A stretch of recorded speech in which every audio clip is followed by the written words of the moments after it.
코로나가 7천 명을 넘어서 폭증하다 보니까 다들 참 어려운 것 같습니다. 어떤 목사님을 만났더니 교회 오시라고 하기도 참 걱정된다고 그런 말씀을 하셨는데 우리 다 그렇게 느끼고 있습니다. 그렇지만은 하나님을 예배하는 우리의 마음이 절대로 흐트러져서는 안 될 것이라고 생각합니다. 여러분, 그 코로나가 처음에 나왔을 때 한 200명, 300명만 나와도 어휴, 오늘 300명이 넘었대 글쎄 이렇게 깜짝 놀랐었는데 요새는 뭐 몇천 명 나오는 거는 별거 아니라는 듯이 생각하고 있지 않습니까? 사람들의 생각의 변화라고 하는 게 참 무섭다는 생각을 또 하게 됐습니다.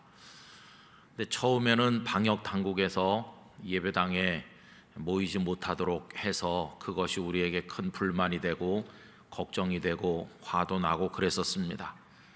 근데 지금은 위드 코로나라는 이상한 이름으로 자유롭게 모여라는 식으로 많이 완화해 줬는데, 그러면서 코로나 환자가 폭증하니까 전에는 방역 당국을 원망을 많이 했지만 이제는 우리 스스로의 문제가 되어 버렸습니다. 그래서 성도들에게 더더욱 경각심이 필요하다는 생각이 듭니다. 여러분, 우리 열심히 예배합시다. 그러나 또 우리가 방역에 어떤 허점이 있어서 빌미를 제공해서는 또 절대로 안 되겠고, 오히려 처음에보다 더 엄중하게 우리 스스로를 잘 관리해야 되겠다는 생각을 하게 됩니다. 그래서 예배당에 오셔서 예배하실 때도 가급적이면 우리가 조심할 건 조심하고 지킬 건 지켜서 해야 되겠다는 생각을 늘 합니다. 가정에서 예배하시는 성도님들 얼마나 안타까우세요? 그렇지만 하나님께서는 다 내려다보고 계신 줄로 압니다. 안타깝기 때문에 하나님의 은혜가 더 절절하게 우리에게 임하게 될 줄로 믿습니다. 오늘 저녁에도 함께 하신 모든 성도님들 어디에 계시든지 하나님의 세계와 우리의 영혼이 연결되고 하나님의 은혜가 우리들을 어루만지시는 귀한 시간이 되기를 간절히 기원합니다. 예수님께서 무덤에 계실 때 막달라 마리아와 몇 사람의 여성이 향품을 발라드리기 위해서 그 이른 어두운 새벽에 무덤에 찾아갔는데 그것은 사랑의 힘이라고 했습니다. 예수님을 사랑하지 않으면 그 새벽엔 누가 무덤에 갈 수가 있겠습니까? 사랑은 두려움도 이기고 사랑은 정말 위대한 일을 하게 만듭니다. 그런데 막상 갔는데 거기 무덤 문이 활짝 열려 있었고 예수님은 보이지 않았습니다. 그러자 마리아는 큰 충격을 받고 달려가서 제자들에게 그 상황을 이야기했더니 베드로와 요한이 무덤에 달려왔죠. 그리고 그들은 마리아의 말이 사실이라는 것을 확인한 채로 다시 돌아갔습니다. 그런데 막달라 마리아는 제자들이 돌아갔음에도 불구하고 함께 돌아가지 아니하고 무덤 입구에 서서 여전히 울고 있었는데 틀림없이 누군가가 예수님을 어디론가 옮겼을 것이다 이런 생각을 하면서 예수님이 계시지 않은 것을 몹시 섭섭해하며 슬퍼하고 있었습니다. 제자들과 함께 돌아가지 않은 이 마리아의 행동 역시 그녀의 가슴 속에 예수님을 향한 사랑이 끓어오르고 있었다는 증거입니다. 그러고 있는데 예수님께서 마리아의 뒤에 부활하신 예수님께서 서 계신 것이죠. 그래서 마리아야 하고 부르시니 라보니여 하면서, 그 전에는 그분이 동산지기인 줄로 알았었는데 마리아라고 부르시는 주님의 음성에 모든 게 다 한순간에 해결됐습니다. 더 이상 설명이 필요 없었고 그저 주님이 부활하셨다는 걸 그 순간에 알아차리게 됐습니다. 얼마나 반가웠을까요? 여러분, 그때 그 마리아가 느꼈을 격동과 놀라움과 반가움과 왈칵 치미는 눈물과 그 예수님께 대해 쏠리는 그 마음을 우리가 다 말로 형언하기가 어려울 것입니다.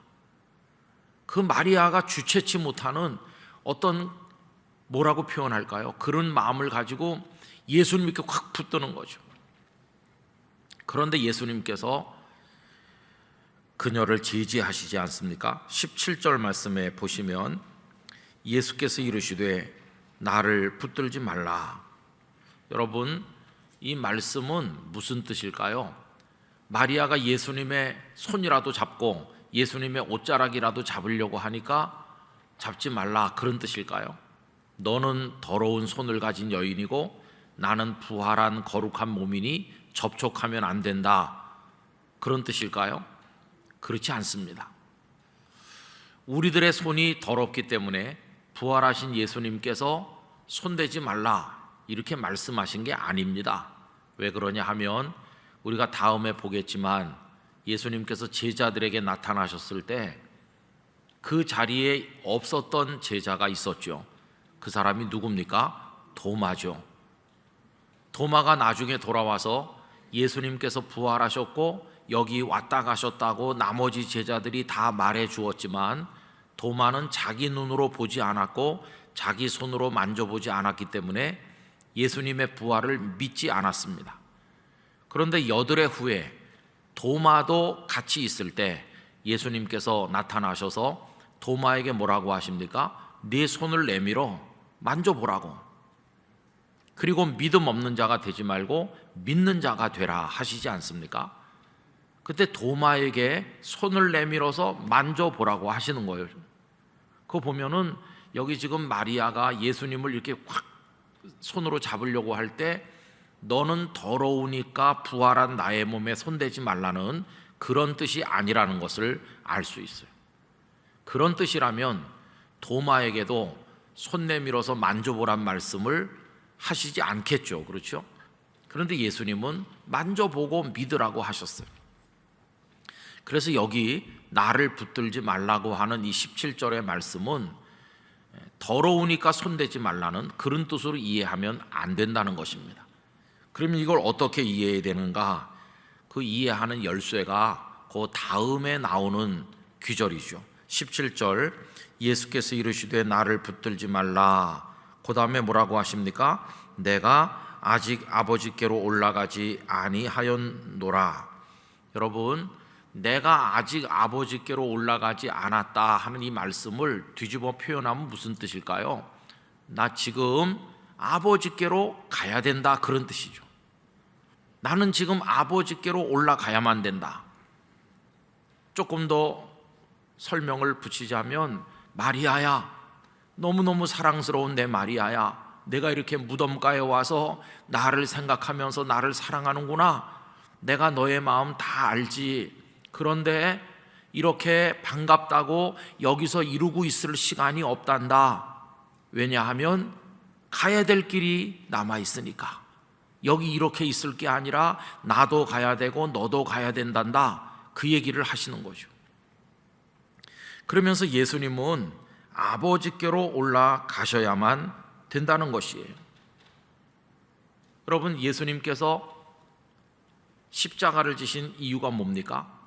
우리를 구원하시기 위한 거죠. 그렇죠?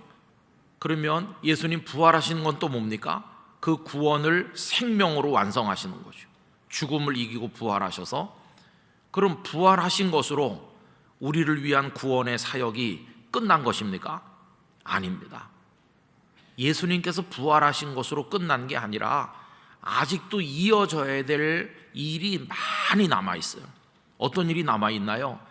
예수님께서 당신의 부활을 제자들에게 보여주실 일이 남아 있고, 보여주신 다음에는 여기 말씀하는 것처럼 성부 아버지께서 계시는 하늘로 승천하셔서 올려지셔야 될 일이 남아 있고, 예수님께서 승천하시고 난 다음에 다락방에 모여있는 제자들에게 성령님께서 임하실 일이 남아 있는 것이고, 성령님께서 임하시면 제자들이 권능을 받고 여러 가지 은사로 무장해서 예루살렘, 온 유대, 사마리아 땅끝까지 다니면서 복음을 전도해야 되고 증인이 돼야 되고, 그리고 성령님께서 그 복음을 듣는 사람들의 마음속에 들어가셔서 깨우치고 알게 하셔서 믿게 하시는 역사가 앞으로도 계속 되어야만, 그래야 구원의 역사가 이루어지는 거죠. 언제까지요?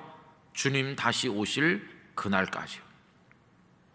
이게 이제 앞으로 쭉 이어져야 될 일이죠. 그러니까 예수님께서 부활하신 것으로 모든 구원의 역사가 끝났다 이렇게 말하면 안 됩니다. 우리를 구원하는 생명의 길을 거기서 이루셨지만 이제 그것이 모든 사람들에게 땅끝까지 전파되는 과정이 남아있는 것이고, 그리고 이 마리아는 지금 어디로 가야 됩니까? 마리아도 그 무덤 앞에 계속 있으면 안 되는 거죠. 마리아도 가야 될 길이 남아있어요. 여러분 17절을 계속 보시면 마리아가 가야 될 길이 어딘지를 알려주시잖아요. 너는 내 형제들에게 가라. 이게 마리아가 가야 될 길이죠. 너 나를 만나서 너무 반갑고 너무 기뻐하고 격정을 이기지 못하고 나를 부둥켜 안고 싶고 너랑 나랑 여기서 더 많은 시간을 가지고 싶고 너 그거 내가 다 안다. 그러나 가야 될 길이 있다. 너 빨리 내 제자들에게로 가라. 여기 형제라고 표현하셨는데 제자들에게로 가라고 하잖아요. 가서 뭐라고 말해 주라고 하십니까? 내가 내 아버지 곧 너희 아버지 내 하나님 곧 너희 하나님께로 올라간다 하라 하시니, 이제 내가 승천해야 된다고 하는 그 사실을 가서 제자들에게 말해 주라는 겁니다. 다른 말로 바꿔 말하면 내가 죽은 시신으로 있는 게 아니라 부활했다는 사실, 그래서 아버지께로 올라갈 거라고 하는 이 엄청난 사실을 그들에게 전해주라는 것입니다. 네가 본 이거, 이 부활의 놀라운 것을 그들에게 전해주라. 여러분, 본 것을 보지 못한 사람들에게 가서 말해주는 게 뭡니까? 그게 증언하는 거죠. 지금 여기 마리아에게 예수님은 증인이 되라고 명령하고 계신 것입니다. 가서 내가 부활했다는 사실을, 그래서 내가 하나님 아버지께로 올라갈 거라는 사실을 제자들에게 증언해줘라. 여러분, 이 말씀은 사도행전 1장 8절과 그 맥을 같이 하는 거죠.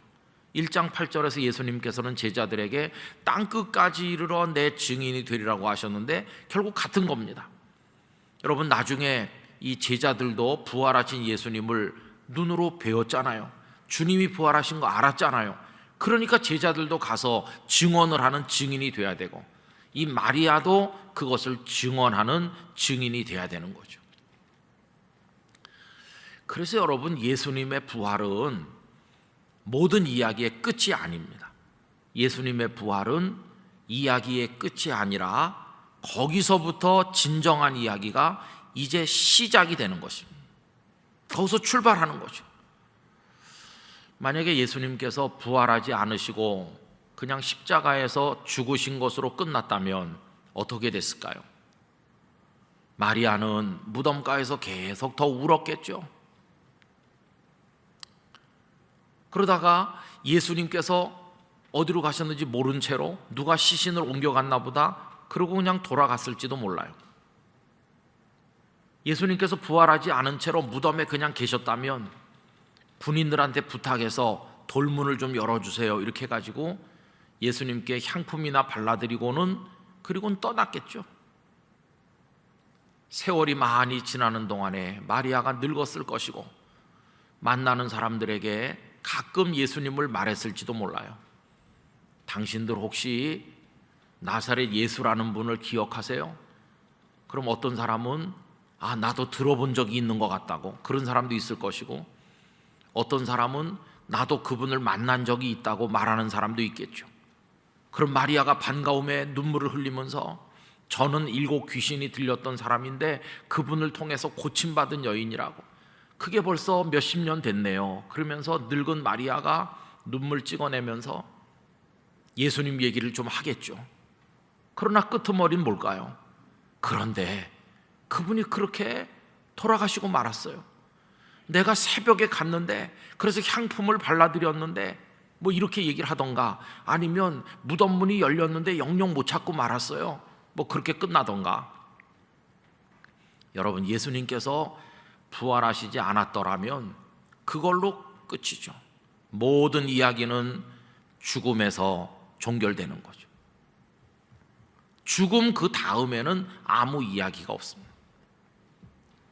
그러면 예수님께서 부활하시지 않았더라면 예수님의 승천도 없는 것이고 제자들이 다락방에 모일 필요도 없는 것이고 기도할 필요도 없고 성령님께서 임하시지도 않았을 것이고 베드로가 나가서 순례자들 앞에 예수님의 십자가와 부활을 설교하지도 않았을 것이고 3천 명이 회개하고 돌아오는 일도 없고 예루살렘 교회가 생기지도 않았을 것이고 바울 사도도 복음 전도자가 되지도 않았을 것이고 기독교는 존재하지 않았을 것이고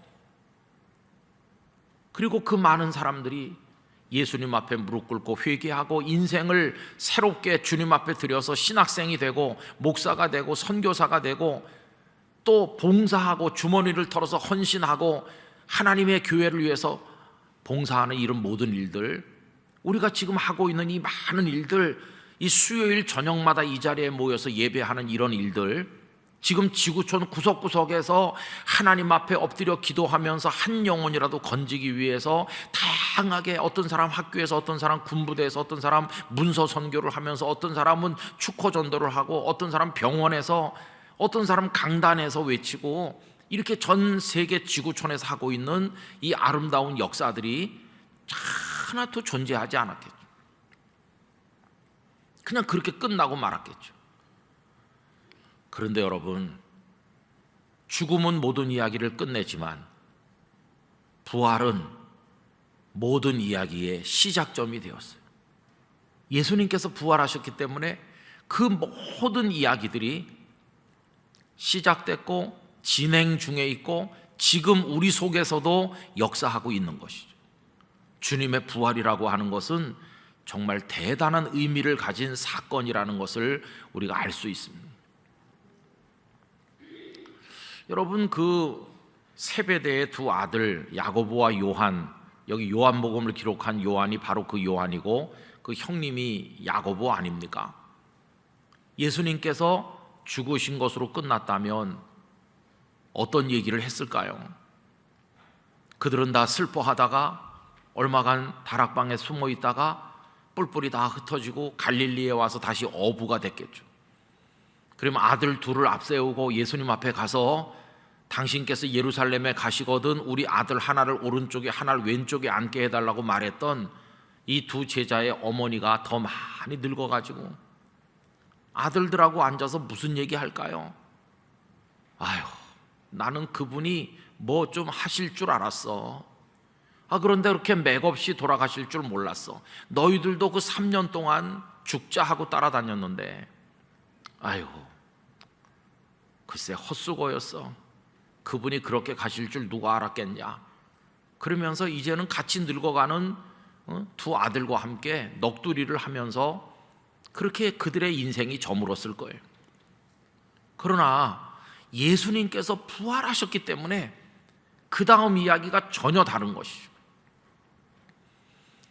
그 두 제자의 어머니께서 아주 오래오래 사셨다면 슬픈 일도 당하셨을 겁니다.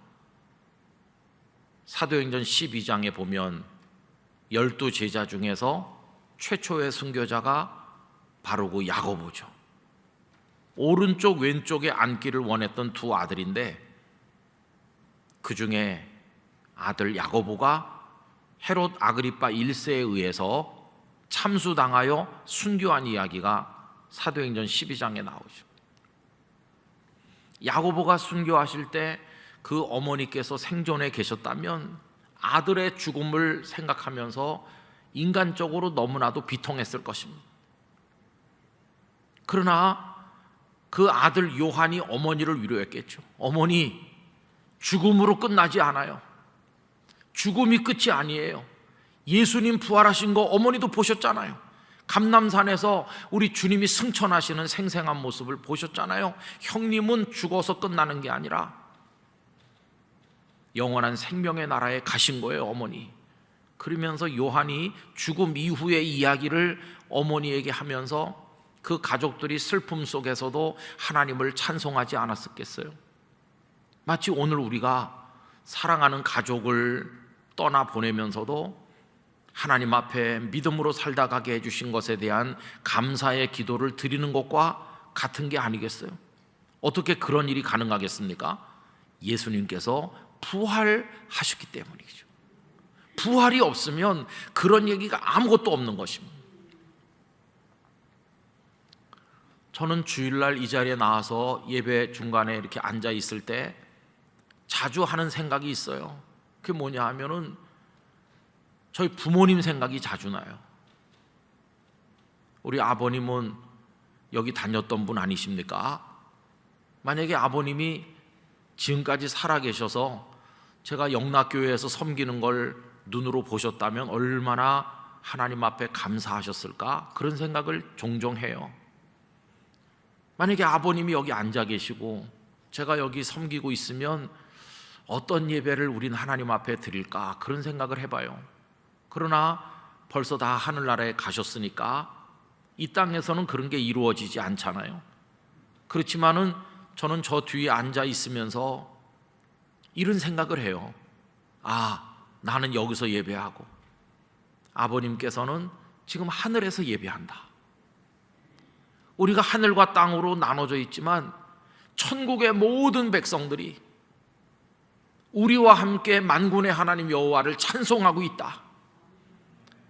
이 우주 공간을 뛰어넘어서 우리보다 먼저 가신 그 많은 분들이 다 우리와 함께 지금 하나님의 성호를 찬송하는 거다. 여기 영락교회 성도들만 눈에 보이는 몇몇 사람만 예배하는 게 아니라 전 우주적인 예배가 하나님 앞에 올려지는 거다. 이렇게 생각하면 참 말로 형언하기 어려운 감격이 있습니다. 감격. 그래서 저희 부모님께서 그냥 사라져 없어지신 것이 아니라 하늘나라에서 그 거룩한 삶을 이어가시면서 우리와 함께 예배하고 있다고 생각하니까 이 예배가 보통 예배가 아닌 것이에요.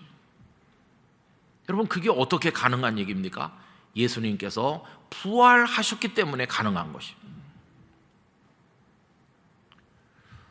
어느 날 사두개인들이 예수님께 왔습니다.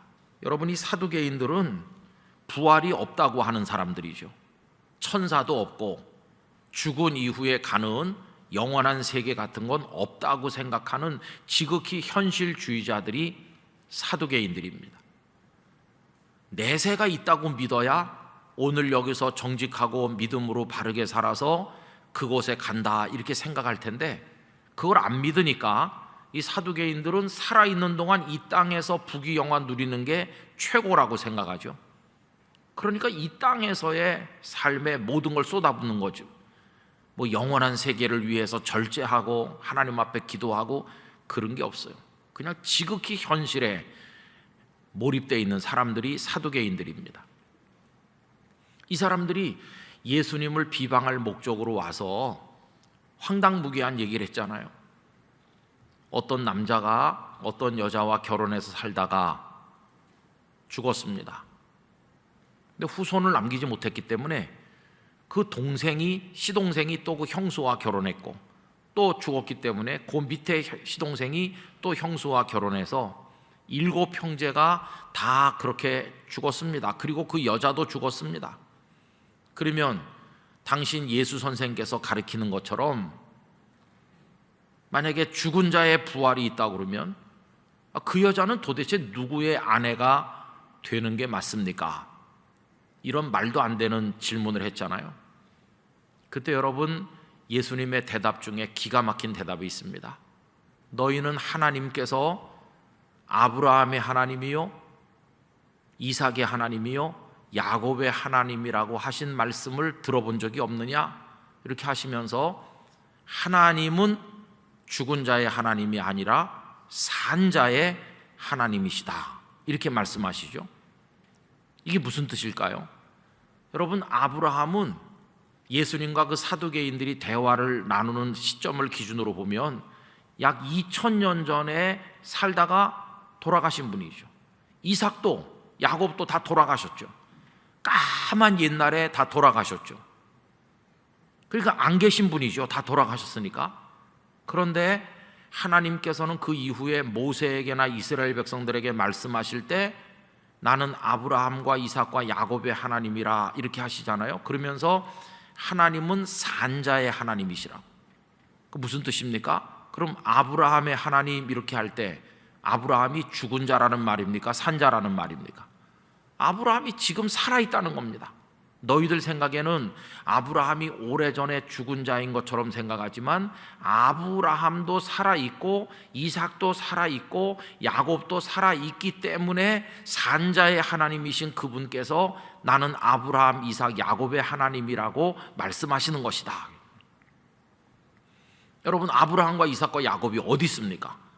막벨랄 굴이라고 하는 무덤만 남겼지 이 세상에는 아브라함과 이삭과 야곱이 없잖아요. 그런데 예수님께서 하나님께서 산자의 하나님이시며 그들이 살아있다고 말씀하시는 것은 이 땅에는 없지만 아브라함과 이삭과 야곱은 영원한 생명의 나라에 지금 살아있다고 하는 그런 뜻으로 말씀하신 것이에요. 여러분, 우리들의 소중한 분들이 예수님을 구주로 믿다가 세상을 떠나면 소멸돼서 없어지는 것이 아니라 영원한 생명의 나라에 하나님과 함께 거하고 계신 것이 이 생명의 이야기죠. 그래서 모든 이야기가 죽음에서 끝나지만 예수 그리스도의 부활로 통해서 나타나는 이 생명이 약동하는 곳에는 이야기가 끝나는 게 아니라 이야기가 시작되는 것입니다. 여러분, 그리스도인의 이야기는 바로 부활과 함께 시작되는 것입니다. 신학교에 가보니까 다양한 배경을 가진 분들이 와 계신 걸 봤어요. 이제 기회가 되면 이제 다 자기 얘기들을 이제 많이 하시는 거죠. 어떤 분은 정치를 하다 오신 분도 계셨습니다. 그때 우리나라의 여당이었던 어떤 정당에서 청년국장인가 하던 분이에요. 그분은 신학교 입학해가지고 오실 때 신학교가 뭔지를 잘 모르셨는지 다른 학생들은 그냥 잠바 입고 그냥 청바지 입고 허름하게 입고 다녔는데 그분은 그 당시 우리나라에서 만들던 자동차 중에서는 제일 광나는 좋은 차를 쫙 타고 양복 쫙 입고 기사가 운전하는 차를 타고 그렇게 신학교를 다녔어요. 진짜 위화감을 조성하는 거죠. 다 저 사람 신대원 학생이래. 신대원 학생이 뭐 저래. 그리고 학생들 다 모인 곳에 가서 각자 자기소개할 때 저는 뭐 무슨 당 무슨 국장이고 뭐 그러면서 이제 자기 정치 그 이력을 얘기하는 거예요. 근데 왜 신학교 왔지? 여러분, 그러다가 그분은 점점 주님의 은혜의 세계 속으로 깊이 들어오기 시작했습니다. 얼마 후부터는 승용차를 타고 오는 일을 하지 않게 되더니 그 다음부터는 양복 입고 오는 거 하지 않고 한 1년 지나니까 우리랑 비슷해졌어요. 눈높이가 같아졌어요. 그리고 얼마 지나더니 그 당에서 당적을 뺐어요. 이제 당원이 아니에요. 그 얘기를 다 하시더라고요. 나 이제 그 당의 당원이 아니라고. 그럼 그렇게 오랫동안 몸담았는데 이제 어떻게 하시려고요? 그분이 참 재미나게 말했어요. 나 이제 예수당 당원이 됐다. 이렇게 말했어요. 그리고 목사님 되셨어요. 정치적 세계와는 다 끊고 목회에 올인하시다가 하늘나라에 가셨습니다. 그분의 이야기는 어디서 시작되는 겁니까? 그분의 이야기는 그분의 인생 속에 생명이신 예수님이 들어오신 그날부터 시작이 되는 거예요. 예수님께서 그분의 인생을 변화시키고 그분을 새롭게 결단하게 하고 하나님의 나라의 복음을 위해 살게 하시고 헌신하고 충성하면서 달려가게 하신 이야기, 그래서 시작되는 거예요. 그럼 그분이 세상 떠남으로써 이야기가 끝났는가? 아니요. 이 땅에서 이야기 우리 눈으로 보면 끝난 것처럼 보이지만 부활의 주님, 생명의 주님이시기 때문에 이 땅에서의 호흡이 멎는 그 순간 영원한 하나님 나라에서의 이야기가 이어지기 시작하는 것이죠. 새로운 이야기가 시작되는 것이죠. 그래서 여러분, 우리가 우리 이야기를 적어 내려갈 때 우리가 이 땅에 호흡이 멎는 그 순간 우리의 존재의 모든 게 끝나는 게 아니라 우린 생명의 부활, 우리 구주 예수님의 이 부활의 생명을 믿기 때문에 그 이후의 이야기가 영원토록 이어지는 것이. 아까 전 우주적인 예배를 우리가 하나님 앞에 드린다고 했는데 전 이런 꿈도 가끔 꿉니다. 우리가 나중에 다 이 땅을 떠나서 주님 나라에 갔을 때 여기 우리 후손들이 남아서 예배할 때 우리가 그 예배 같이 참여하고 만군의 하나님 여호와를 찬송하리라, 그런 생각도 해보는 것이죠. 그런데 여러분, 이 모든 일이 어떻게 가능하게 된 것입니까? 딱 하나입니다. 예수님께서 부활하셨기 때문에 가능해지는 이야기인 것입니다. 마리아는 달려갔어요. 그리고 제자들에게 내가 부활하신 예수님을 봤다고 말했어요. 그리고 예수님은 제자들에게 나타나시고 승천하셨고, 제자들은 다락방에 모였고, 성령님은 임하셨고, 그 이후에 기독교 역사가 진행이 되고 있고, 지금도 현재 진행형이고, 생명의 이야기는 종교를 모르고 끝이 없는 이야기로 영원토록 이어져 나가게 될 것입니다. 여러분, 그 생명의 역사가 우리 영락교회 성도들 심령 속에 지금 약동하고 있는 중입니다. 그래서 우리는 옛날에 이 땅에 계시다가 가신 예전의 그 옛날 예수님을 기억하는 게 아니라 지금 생명으로 살아계신 우리의 주님을 지금 믿는 것입니다. 여러분, 주님은 지금 살아계신 주님이세요. 우린 옛날 이야기를 나누기 위해서 이 자리에 모인 것이 아니라 그 옛날 이야기는 지금도 생명으로 이어져서 현재 우리 속에서 약동하고 있는 것이에요. 여러분, 부활을 믿는다는 게 뭡니까? 그 부활을 믿는다는 것은 그러기 때문에 오늘 나도 나의 인생 속에서 생명의 일을 이어나가겠다고 하는 각오를 가지고 그 삶을 이어나가는 거, 그게 바로 부활을 믿는 것입니다. 내가 비록 병원에서 어려운 진단을 받을 수 있습니다. 정말 살기가 어려운 그런 고통의 늪에 빠질 때도 있습니다. 그러나 생명의 부활을 믿고 예수님의 부활을 바라보는 사람은 그 이야기 속에서 잦아들어 끝나는 것이 아니라 그걸 극복하고 이어지는 생명 이야기, 거기에 동참하는 사람이 되는 것입니다. 여러분, 부활의 주님을 믿기 때문에 아무리 어려워도 다시 일어서 본 적이 있으신가요? 부활의 주님을 믿기 때문에 아무리 고통스러워도 함성을 지르면서 주님을 찾아보신 적이 있으신가요? 그게 부활의 신앙을 가진 성도의 삶의 모습인 것이에요.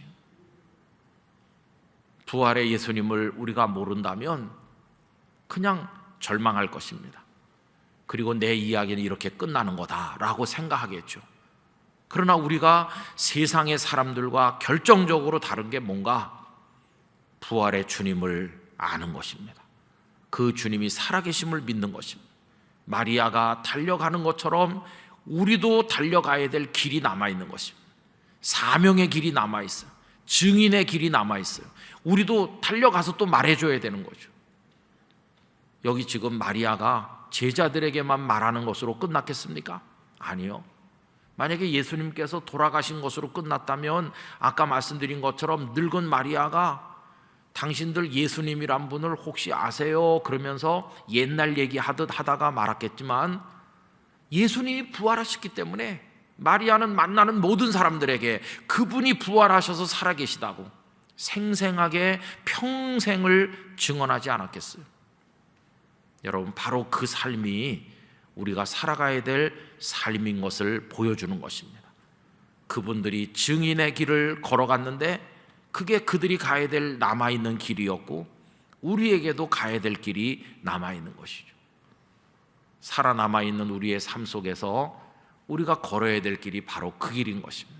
우리가 해야 될 일이 바로 그 일이라는 것을 기억해야만 될 것입니다. 여러분, 세상은 부활을 모르기 때문에 사람이 죽으면 그가 생명이 다한 그 날을 묘비에다가 새깁니다. 그 날을 사람들은 끝이라고 생각합니다. 그러나 우리 그리스도인들에게 있어서는 묘비에 새겨지는 그 두 번째 날이 끝날이 아닙니다. 이 땅에서는 끝났지만 영원한 천국에서 진정한 생명의 스토리가 시작된 날일 뿐입니다. 우린 그걸 내다보면서 오늘 여기서 살아가고 있는 것이죠. 그래서 이 땅의 생명이 영원한 생명으로 잇대어 있는 것을 우리가 알기 때문에, 더군다나 지금의 생명은 병들고 연약해지고 쇠약해지는 그런 생명이지만 장차 입게 될 생명은 완전하고 영원한 생명임을 우리가 알기 때문에 그리스도인들에게 있어서 절망이라고 하는 것은 존재하지 않는다는 것입니다. 우리 영락교회 성도 한 분 한 분이 이 부활 신앙을, 예수님의 부활을 믿는 그 성도의 삶을 확고하게 붙드시게 되기를 원하는 것입니다. 여러분, 예수님은 부활하셨습니다. 그래서 여기 교회가 지금도 존재하는 것입니다. 지금도 하나님의 역사가 지구촌에 나타나고 있는 것입니다. 아무리 핍박이 심하고 어려움이 심해도 주님의 부활을 부정할 수 없을 것입니다. 이걸 확실하게 믿고 부활의 그리스도인으로 살아가게 되기를 간절히 기원합니다. 기도하겠습니다. 거룩하신 아버지 하나님, 예수님께서 죽으심으로 모든 것이 종결되었더라면 그 이후에 아름다운 일들은 일어나지 않았을 것이고 오늘 저희들도 이 자리에 없었을 것입니다. 그런데 예수님께서 부활하셨기 때문에 그 이야기가 새롭게 출발되고 무수한 사람들에게 전달되고 퍼져나가고 교회가 세워지고 복음의 역사가 나타나 오늘 이 자리에까지 예배가 이루어지게 되었습니다. 이 모든 일이 생명의 부활에서 시작되었음을 믿는다면, 그리고 이 부활의 이야기가 여기서 끝나는 것이 아니라 영원한 생명의 나라로 이어져 나가는 것임을 안다면 영락교회 성도들의 신앙과 삶이 생명이 넘치는 삶이 되게 해주시기를 원합니다. 이 아름답게 이어지는 이야기 속에 우리를 바치게 하여 주시옵시고 이 소망을 가지고 현실의 죽음의 세계를 극복하며 달려갈 수 있도록 저희에게 믿음의 능력을 허락하여 주시옵소서. 코로나가 가져온 절망과 어려움도 이겨내게 되기를 원합니다. 그 어떤 삶의 고통도 이기기를 원합니다. 주여, 저희에게 이 위대한 생명의 역사를 경험하게 하여 주시옵소서. 주 예수님의 이름으로 기도드리옵나이다. 아멘.